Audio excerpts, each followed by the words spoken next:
Ever had a dive nearly turn into a disaster because of a simple numbers mix-up? Maybe you're calculating depth in meters while your buddy's thinking feet. Or your gauge says bar and your dive master thinks in PSI. Sounds ridiculous, but trust me, this happens a lot. And these annoying mistakes could have very dangerous and real consequences. Unfortunately, the diving world is like a puzzle where pieces don't match. Some measurements use the metric system, others use imperial. Today, we're diving into why this split still exists, why it continues to be this way, and what it might take to really change it. At best, using two systems just waste time. How much air do you got left? 1,000 PSI? Cool, but what's that in bar? At worst, it leads to bad assumptions or confusion. And look, I'm an American, and we mostly single-handedly hold the fort for imperial system, while the rest of the world has moved on to metric. That's not to say we couldn't switch someday, but it would be tough.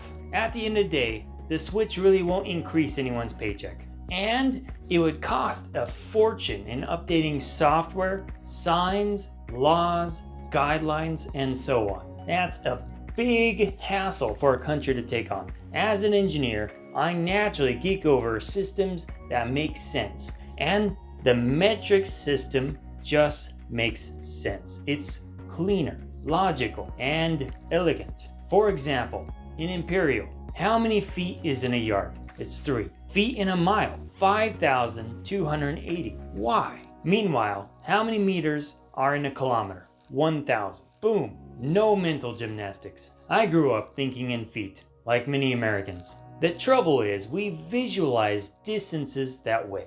That makes switching harder. But even with feet, I still struggle to guess distances. Let's say that boat over there is 24 feet away. What does that even look like? So 8 yards. Close your eyes and picture something that is 72 yards away. Now, try that with meters. If you've used meters before, I'm sure you would agree it's probably easier.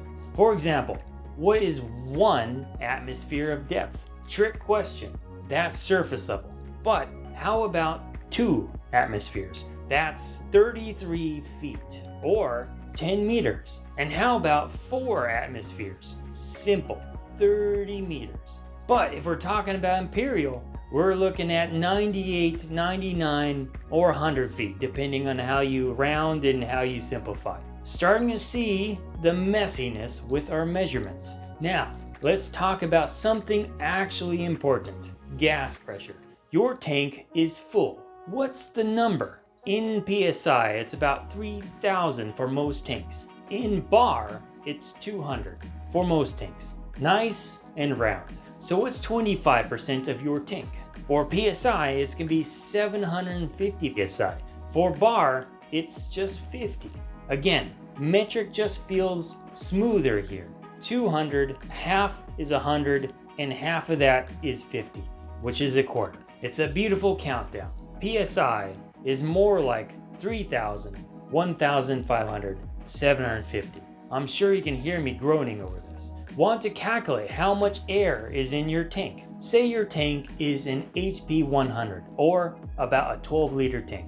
That's 100 cubic feet of air at 3,442 PSI. Let's just round that to 3,000 PSI. And you've got 87 cubic feet of gas. End your dive at 750 PSI. That leaves around 21.7 cubic feet. Now in metric, you've got yourself that 12-liter tank filled to 200 bar.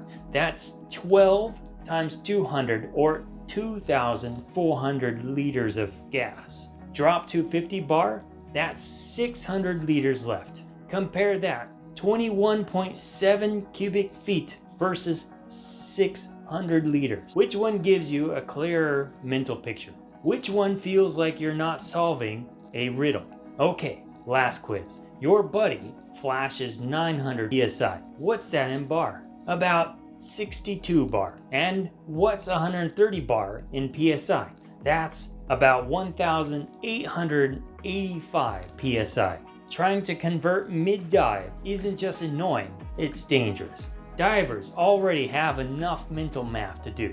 Let's not add imperial gymnastics on top of it. And just a quick story to drive this home. Back in 1998, NASA and Lockheed Martin teamed up for a $125 million Mars mission. Everything checked out until it didn't. Turns out Lockheed used imperial. NASA, trying to use the scientific standard, used metric. And no one caught that mismatch. The result? This very expensive spacecraft just slammed right into Mars. It was a total disaster. Even the smartest of people on Earth messed this up. And nowadays, NASA's gone fully metric, especially for subcontractors. While I haven't heard of any major diving incidents from measurement confusion, the potential is very real. So no, I don't expect the United States to go fully metric anytime soon. But for divers, I think we as a diving community should just bite the bullet. Metric is easier and honestly less stressful. Imagine a dive where your brain isn't doing backflips just to keep up with the numbers. No underwater math marathons. Just clean, simple logic that makes depth, pressure, and gas calculations almost effortless. Well, guess what? That world already exists, and it's called the metric system. You see, in metric, everything's built on tidy, predictable steps. Every 10 meters you go down, pressure goes up by exactly 1 atmosphere. You're at 20 meters? Boom, 3 atmospheres of pressure. 1 from the air and 2 from the water. Beautiful, smooth, intuitive. Imperial calculations, by contrast, require dividing depth by 33. That's what you call awkward numbers. Even if you're doing these calculations during your pre-dive planning, they can be cumbersome. Even more so at depth. With a touch of gas narcosis added to the mix, at depth, your cognitive abilities aren't at their peak. When your mental resources are already taxed, which formula would you prefer? Depth in meters divided by 10 plus 1 pressure in bar, or whatever the imperial mess is. Gas consumption calculations magnify this difference. Metric uses straightforward multiplication and division with your air consumption rate and tank volume in liters. Imperial forces you through multiple unit conversions between cubic feet, PSI, tank factors, and minutes. Each step introduces you to a new opportunity for error. And don't even get me started on tank factors. They're approximations we use to make the math a little bit easier, but only because otherwise we'd be totally lost. And yes, you got to memorize them. And here's the thing, this isn't just a nerdy number rant. These differences actually matter when you're dive planning. From nitrogen loading to ascent rates to deco stops, metric just flows better. When things get deep, literally, the math starts to stack up, and every extra step increases your chance of messing something up. It's no surprise that even in the United States, a lot of tech diving instructors quietly ditch Imperial when things get serious. They might teach open water with feet and PSI, but the second they plan a 60-meter deco dive, suddenly it's all meters and bars. Why? Because metric is just less likely to betray you underwater. The simplicity of metric translates directly to safer and simpler diving. When making split-second decisions about ascent rates or decompression obligations, fewer calculation steps mean less chance for error. Every additional operation adds risk, and underwater, those risks matter. And by the way, just in case you want to see how more complicated it gets when dealing with imperial versus metric with gas planning, I recently made a video, which I'll link up here in the corner and in the description. Check that out, as it'll show you the difference between metric and imperial more in depth when doing gas planning. And by the end of that video, you might be convinced that maybe I'm onto something here. So yeah, metric might not feel as familiar to some, but once you dive with it, you start to realize it's not just smarter math, it's safer diving. And honestly, it just lets you enjoy the dive instead of crunching numbers in a wetsuit. Okay, so I presented my case. The metric system is easier, cleaner, and just makes more sense diving. So now, if we agree that it's better, how do we actually make that switch? Major training agencies like PADI, SSI, and NAUI produce educational materials in both measurement systems. They don't advocate for standardization based on safety or simplicity, which effectively might mean to some degree they're endorsing the confusion of parallel systems. But what if, starting tomorrow, every dive school worldwide just said, you know what? We're going full metric. No more feet, no more PSI, just meters and bars. This would ensure all new divers start their training with the same baseline. They learn to visualize depth and pressure using one intuitive system from day one. Most of us can't even picture what 80 feet looks like unless we're comparing it to something familiar, like a football field. But 24 meters, that's 2.4 tens. Your brain can work with that. Once you got a good idea of what 10 meters looks like, it is a just fraction of 2.4 times 10 meters.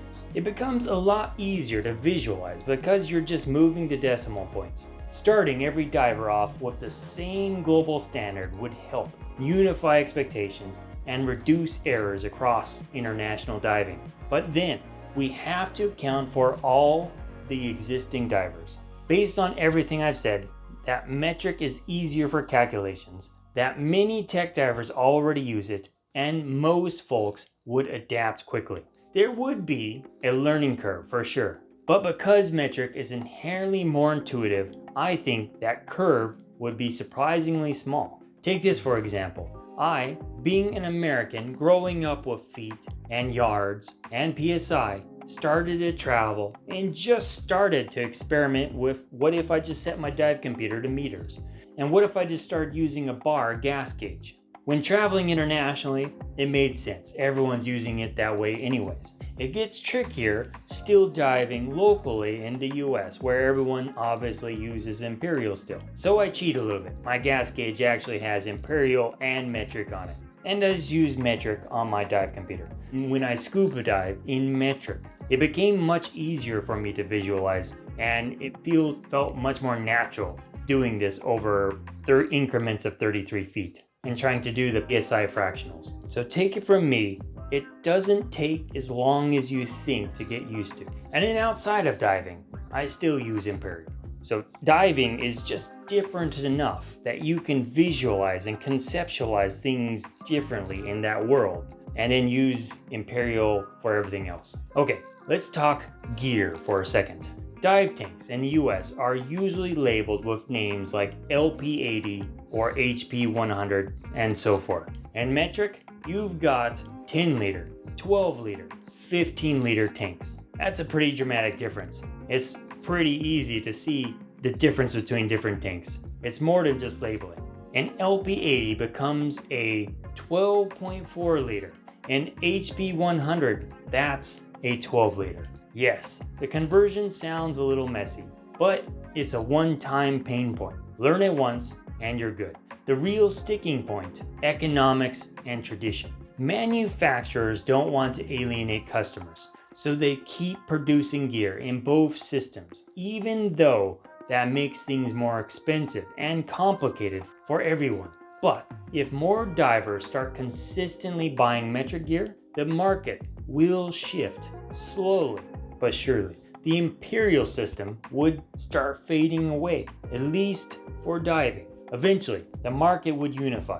Even today, many dive shops already carry dual system gear, like my gas gauge I mentioned earlier. And that's perfect for transitioning because it gives me the best of both worlds and helps build a new mental model while keeping the old one within reach. Change is possible. Some forward-thinking American dive operations have already transitioned to metric-only instruction. They explain the mathematical advantages, then commit fully to meters and bars. At first, of course, they face resistance, but most report that students adapt quickly and even appreciate the simplicity once they see it in action. So, why hasn't the entire American diving industry followed suit? The answer lies in a complex mix of habit, organizational inertia, and economic pressure. A lot of customers just don't want to learn a new system. But here's the thing, there's no law or legal mandate that you must dive in feet or PSI. The Scuba police aren't going to confiscate your dive computer. You can start switching today. And honestly, that's how change starts. With you and me. Give metric a shot. Try it on your next dive. See how it feels. You might just find it so much easier. And no, it won't mess up anything in your life outside of diving. But in the water, it can simplify everything. Start with a dual display SPG that shows PSI and bar. And then switch your dive computer over to metric. That way, you'll get used to it gradually.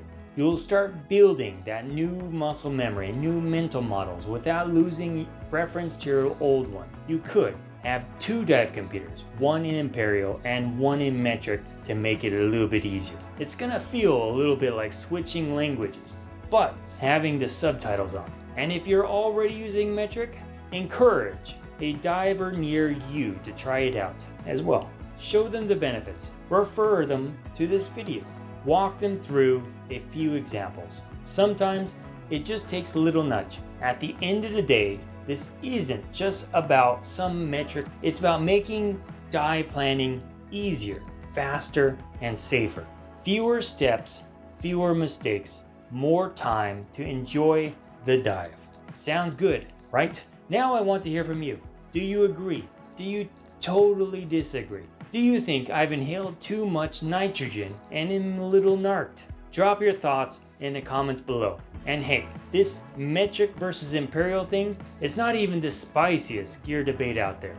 The real war, din versus yoke. Lucky for you, I've got a whole video on that too. Click here to check that out next. And if you're interested in regulators, which are going to leverage that din or yoke system, check those out here. The more you know, the more you'll love and protect the ocean. And until next time.